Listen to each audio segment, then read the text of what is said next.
Yeah, thank you. Hi, Melissa. Josh. Well, maybe not a small group. It's gonna stand up. Maybe we should grab a table. We can chat. Hey, real small group, huh? Well, everyone's still making their way in. I don't want to move this stuff around too much because the teachers will just have to then move it back. But Kurt, you're in the right place. Yeah. Is this where the wastewater plant? I think they had it correct up when they wrote it down. So, I'm Come on supposed to be. in. Wastewater, this is your room.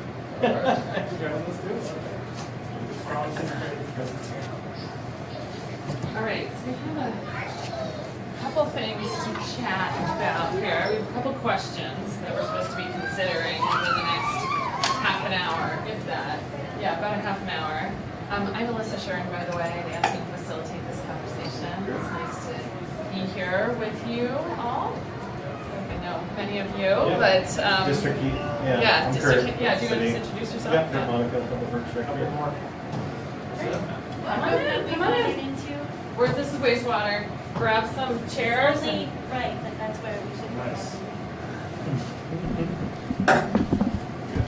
Very deep wastewater. yeah, come on over. Grab a chair. We thought it was a smaller group, so we were just, circling up here.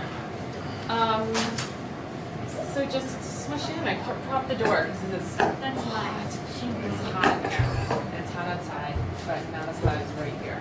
Do we want to slide another table over so that It's totally up to you. There, you put out of the way. Whatever you're comfortable I with. don't imagine the students' feet Yes, it is. all day.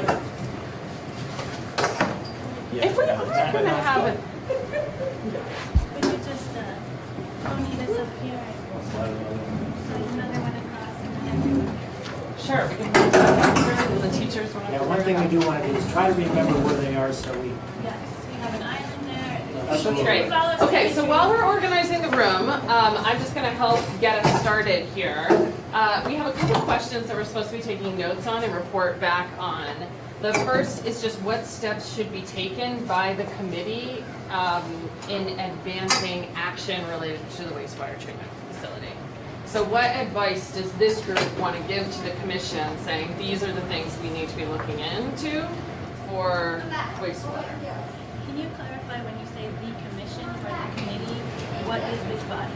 Yeah, the all I know is what this says Okay, that. here. That is that there's going to be a Montpelier Commission for Recovery and Resilience that they're going to take, that you can apply to be on by September 14th, and there's going to be some initial committee members, and if everyone doesn't have this, it looks like there's going to be a group of like 3 to 5 to start. So it's a representative of Montpelier Live, the Montpelier Foundation, and the City of Montpelier. And then this group will start to build out a commission looking at these top 5 things that we just prioritized and then bringing in other topics. So if we're thinking about advising this body, what questions do we have for them, or what advice do we have for them as they form? And if you could please state your name before. And we're taking some notes over here.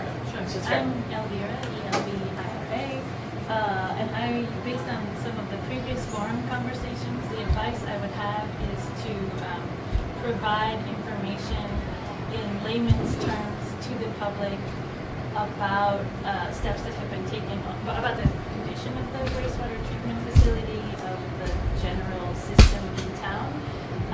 Based on comments that I heard, I think there's a lot of dis, or uninformation, where people feel that certain actions have not been taken, whereas in fact they may be in process.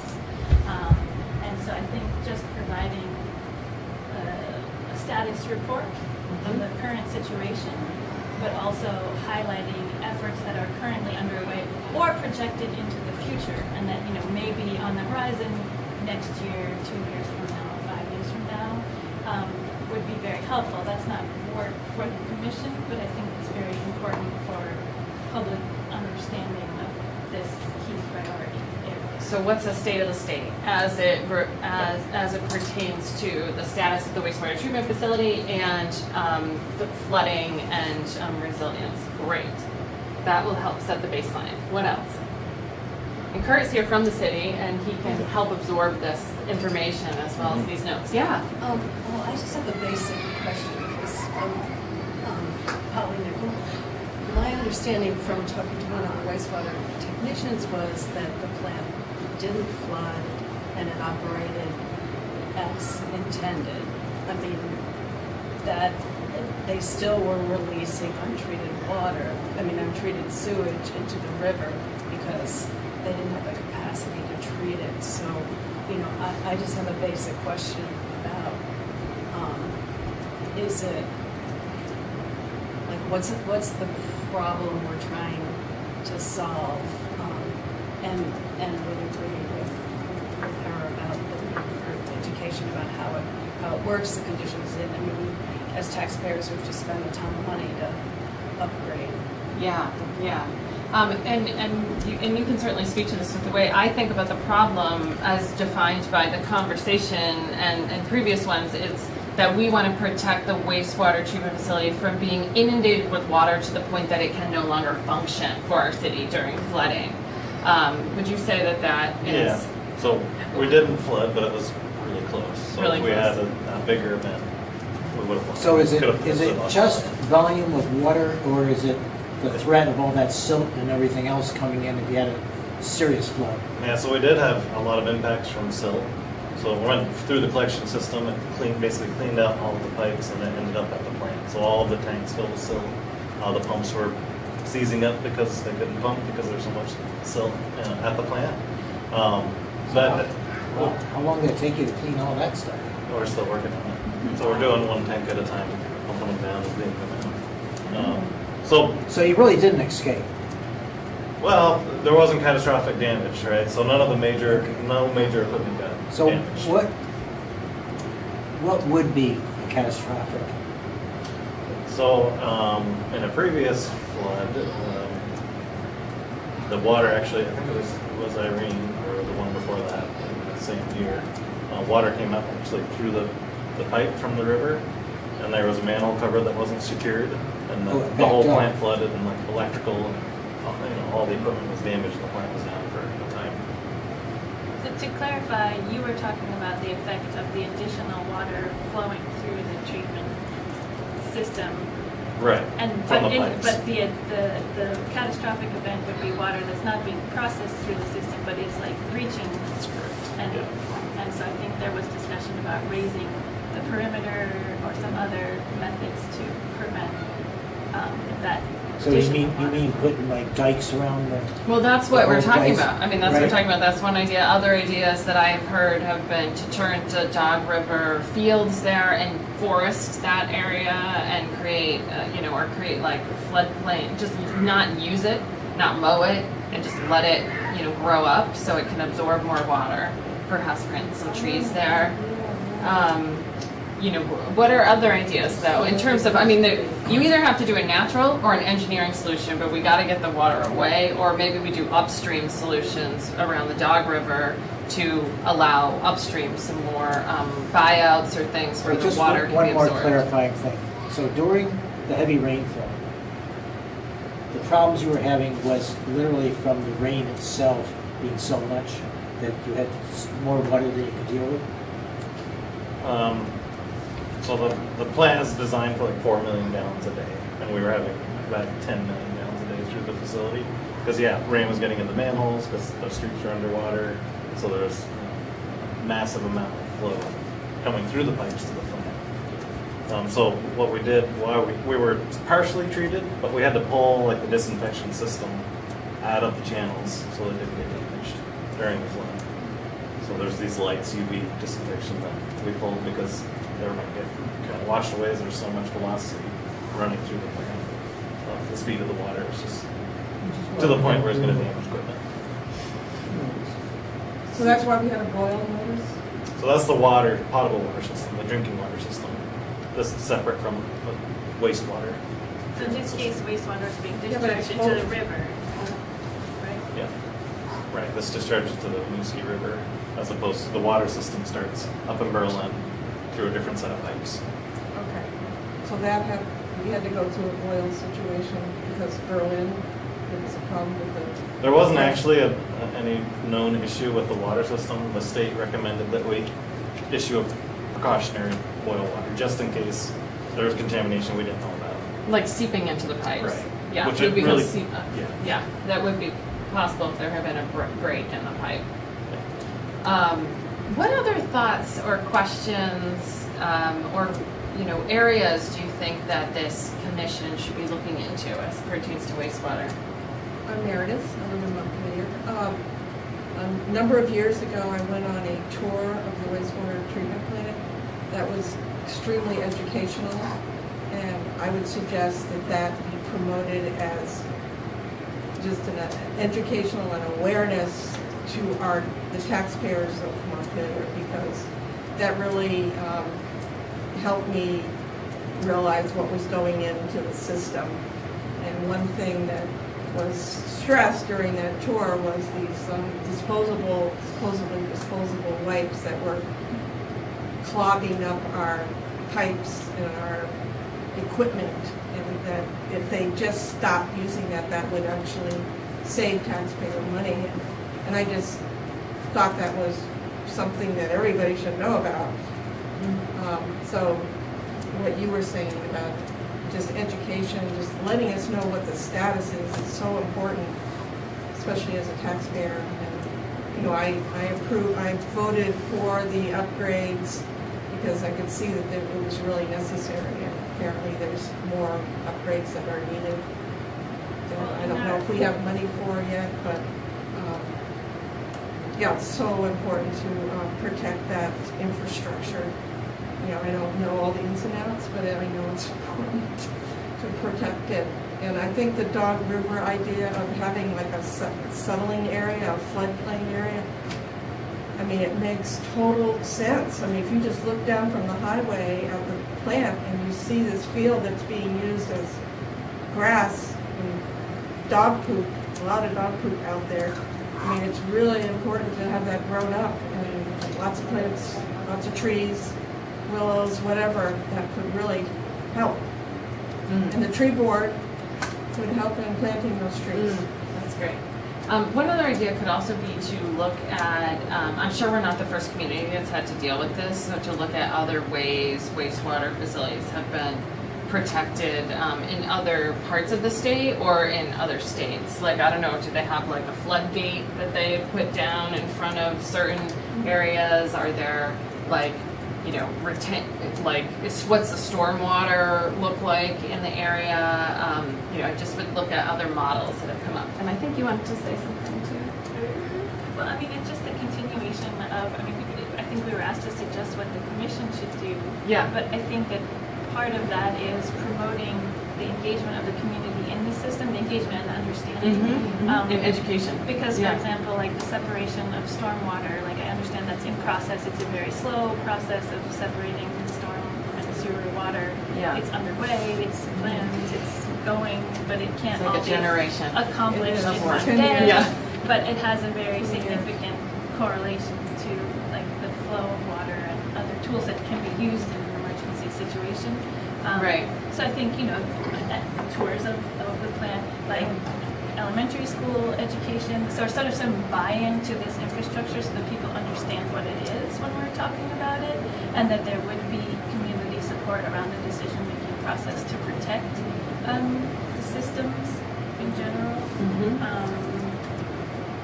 So that's not really, that's really like bringing the public into the process, which is challenging when the city already provides extensive notes, notifications, there are websites, there are updates, there's tons of information there, but enticing people to use it is It's not a really hot topic in and of itself. This is probably the hottest it's ever been, is in this very moment. But, it's really important. Like, if that had been inundated with water, it would have been terrible for it's such a How big close are problem. we to separating the two systems. I mean, It's like a 20 years or something, It right? seems like it's been they've been working on it for the last 30 years. Yeah, it has If I been. remember Forever. correctly. We didn't get money in bond. We're doing like one pipe at a time. Right. There are two major, well, we're doing State Street right now, that's a separation project, storm sewer, and East State Street is in design. Those are the kind of the last two big ones, other than Cliff Street, which is really difficult because of all the ledge. But that'll make a real big difference during Yeah, that's a massive amount of water from rate those two. that's going into the plant right now. Yep. So will that water go into the Winooski directly then? It will, yeah, so there is pre-treatment requirements now on stormwater, so there'll be some level of treatment, like, they call them vortex separators, it's like a silt separator to take out some of the solids before it goes to the river. But it won't be treated to the level No. that it is at the plant, that's for No. sure. You So won't there is, get the gasoline and all the toxins that are on the roads. that's right, it's much less treatment. Much less. Yep. That's sad. So one other thing we're supposed to be considering in this conversation are just what resources do we think will be needed as the commission considers these issues? Maybe this is an answer to that, but I think somewhere in this paragraph it talks about doing risk assessment.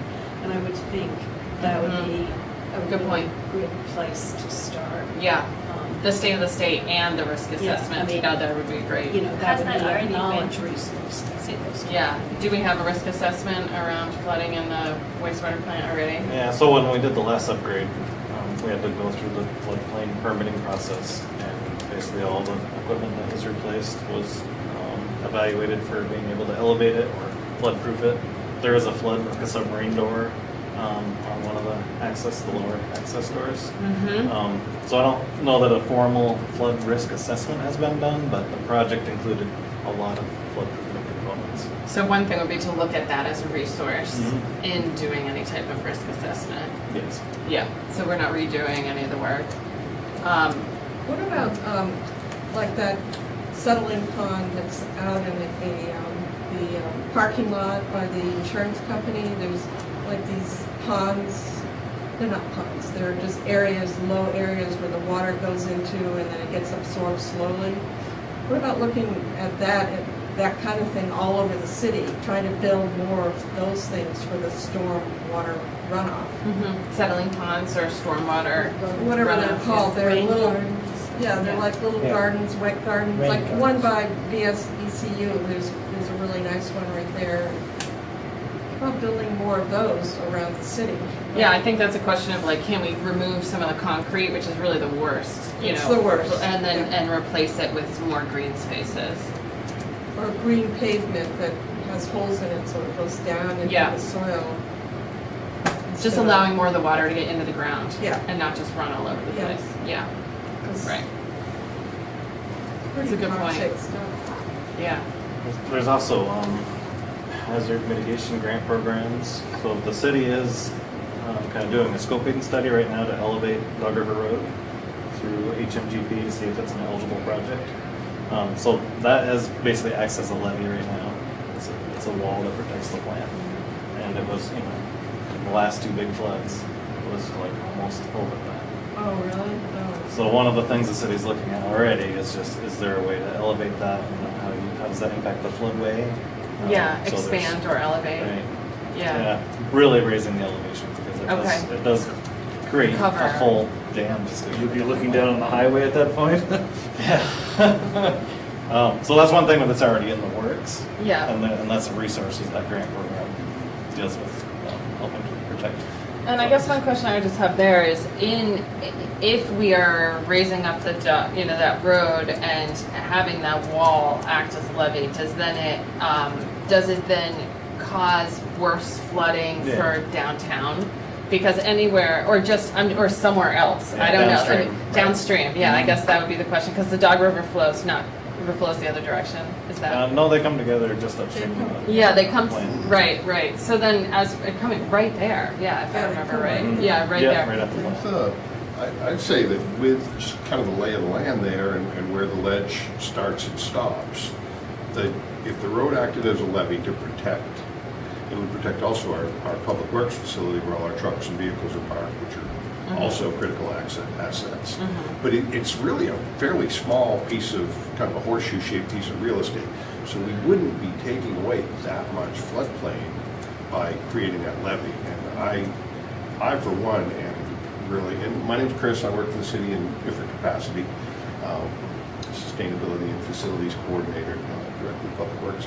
But I'm in support of, in addition to allowing the floodplain to do its job, also having an engineering solution that, and an engineering solution to me provides the benefit of being built to a fixed elevation, where both of these two events that almost overtopped and inundated the plant were, my understanding is, almost exactly the elevation of a 100-year flood. Right? So we know the elevation that we're at right now, and to plan ahead, if we go a couple feet higher, or 3 feet higher, or whatever, we've got a fixed elevation. Like expanding the floodplain, it's hard to quantify what effect that's going to have on how the flood waters interact with our treatment plant. Well, someone can do it, and that would be a question for a river engineer or a wetlands person or something like Also that. mitigate downstream impacts by removing the volume of soil that's offset, that's blocked from the levee.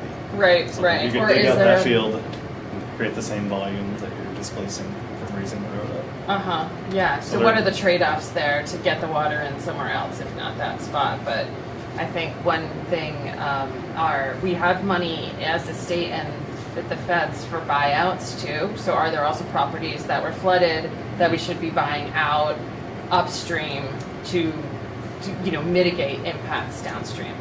From the Dog River? Yeah, from the dock. Yeah. Yeah. I mean, I would say the same thing is true for any of the rivers, Right. honestly, but because all three are challenges for us. But I'm just specifically talking about the dock. Yeah. Other thoughts? Well, it's interesting because, if you look at this paragraph, in a way, action has already been taken or is in process on nearly every point. The city should act now to improve defenses. You're evaluating the possibility to raise the road, which also touches on funding agencies, right? Accessing funds that could potentially support that activity. Risk assessment, you mentioned in the last round of upgrades, there was an aspect of risk assessment there. The capital improvement plan, the facility itself seems not to be lacking in its capacity. Is that correct? I mean, this is about protecting its ability to operate, but it's operating according to plan. And contingency plan should the facility fail during a future flood Yeah, event. what is that plan? And it If sounds fails- like you talked about, you've enacted some of these plans already, removing some of the treatment apparatus to prevent loss, shifting the flow of the water, releasing some untreated water to protect the facility, but also, you've got a submarine door, so that's part of the contingency. Yeah. Maybe a couple So, more. in a way, I almost wonder, how can we be helpful when so much is underway already? Is there anything we're forgetting? Well, and I should pass this around because this is if you want to continue this conversation as the commission is pulled together, if you would like to either be notified or pulled in to the conversation, you should sign up here just on wastewater. There'll be other opportunities too, but this sign-up sheet would be given to the commission. So feel free to pass it around or sign up if you want to continue to be engaged. I think it should be noted that the plant provides a regional resource, so I think it's about a third of every septic system in the state, and as well as some in New Hampshire and other states, all go to Montpelier. So every time people that are not on a municipal system, they pump their tank out, all of central Vermont, parts of northern and southern Vermont are all coming to Montpelier. So if the Is plant that were, an income stream for it us? is an income stream, yeah. But it's also a regional service. There's not a lot of plants that are set up to And take it's also septic. Wind River is. Wind River is one of the one contractors that does the work, contractors. so they bring waste to us. So if the plant went down, there would be an impact, not just to Montpelier, but Vermont as a whole. Mm-hmm. So maybe the only thing we can bring that's really actionable and vital is that public engagement and education. Well, and strategies around protecting it from the water getting to it. Yeah. Which I think we have a bunch that we've listed, like, you know, levees, additional green spaces, buyouts, flood doors or gates. But if you have a dike, the road dike around there, the only place that your water is going to come from is just the rain directly on it, or some of those stormwater systems that haven't been disconnected yet. Yeah, we did have water into the facility from street drainage that plugged. So that's one A thing backup? we should look at. It couldn't get to the river, so it started running into the plant. Well, that's something to add to the list then. Look at Yes. that drainage system and make sure there's like an alternate route, or like there's somewhere else, if that happens, that it's not coming right. Like, Right, is there a right. detour for it somewhere? Probably hard to quantify, but also building floor drains after the water level rises above those floor drains that may or may not be connected to sanitary, right, that are allowing stormwater into the. Yeah, throughout the city, right? We've Right, done right. roof drain studies. There's the collection system is made out of clay pipes primarily, and there's no gaskets. So anytime the groundwater comes up, it gets into the sewer system. I mean, those are big infrastructure issues that we're dealing with, but it just takes a long time and a lot of money. Yeah. What about on-site store? Like, so if you have the levee and you deal with this like backup issue that we were just talking about, you know, when you have this horseshoe-shaped property that's just there, does it also need to have, I guess, on-site stormwater for anything that's just coming straight down onto it to be managed? Like, we get 9 inches in 8 hours of rain or something. Do you need on-site stormwater that you don't have currently? Yeah, so all the storm system within the plant facility runs through the plant in case there's a spill or Okay. something that's required. Okay. Okay. Has the wastewater treatment plant contacted other communities, like, you know, I don't know what Waterbury did during their big hurricanes, and, I mean, they were out for a long time in the past. I mean, there must be other solutions and other communities in Vermont that have been successful. Have they looked into any of these other communities and how they've dealt with this? I mean, we can't be the only one that's happened. Have not reached out to other communities. You know, we're building a lot of things, but yeah, that's a good idea. So going on sort of what Alyssa said, if you had a whole bunch of rain, the 9 inches in 8 hours, if you had a sort of big stormwater drain right somewhere is in the low point of the place that goes to the river, couldn't you get rid of some of your excess water that's theoretically not bad? I mean, except for it flows over a little bit of ground there, and then just goes out of the plant. Yeah, potentially. I mean, we would have to have it like some sort of valve where you flipped it from going through the plant, because that's a regulatory requirement to have any spills contained and treated. So you'd have to, during a flood event, you know, change the valve over to divert the water to a different direction. But it's certainly possible. In terms of size and scale, again, off the top of your head, what other communities have a similar sort of scope and scale of wastewater treatment facility? There can't be that many. Yeah, Berry City's the closest. Northfield. St. Johnsbury, I think, did get impacted by the flood. Those are the first Waterbury affected at all? I'm not sure. Waterbury's worked for 10 years since Irene to to do something with culverts and so forth to divert. And I read in the paper that it had some impact this past, but not like Irene.